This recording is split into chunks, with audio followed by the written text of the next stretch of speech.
Le journal des stratèges. Alors, selon l'un des journaux saoudiens qui s'appelle Al-Riyad, l'Europe compense le pétrole russe par le pétrole saoudien, puisque Aramco a informé 5 raffineries en Asie du Nord, notamment en Chine, qu'elles recevront moins de pétrole en juillet que prévu contractuellement. Alors, cette réduction des exportations vers la Chine n'obéit pas forcément à des considérations politiques, selon le journal Arab News, puisqu'en mai, la Chine avait augmenté ses importations de pétrole, ce qui a abouti à d'importants stocks de brut.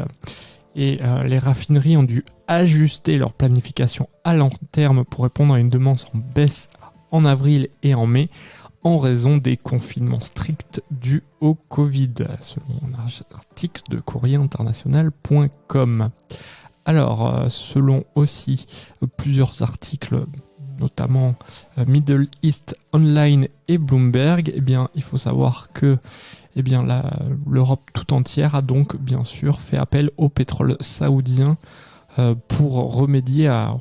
pertes qui ont été faites avec les boycotts du pétrole russe. Le 7 juin, le Financial Times a aussi rapporté qu'après des mois de pression de la Maison-Blanche, Riyad a cédé et a donné son accord avec d'autres pays producteurs au sein de l'OPEP+, afin d'accélérer la production, puisqu'il y a toujours autant de demandes, et bien comme on ne la freine pas vraiment, et même au contraire, on l'encourage presque dans certains cas, et bien il faut plus de production pour éviter que notamment les prix s'emballent et que la production et la croissance ne deviennent une récession. Si vous aimez cette revue de presse, vous pouvez vous abonner gratuitement à notre newsletter qui s'appelle La Lettre des Stratèges, LLDS, qui relate, et cela gratuitement, du lundi au vendredi, l'actualité économique, technologique, énergétique, mais aussi de l'hydrogène, et puis de tout ce qu'on trouvera super intéressant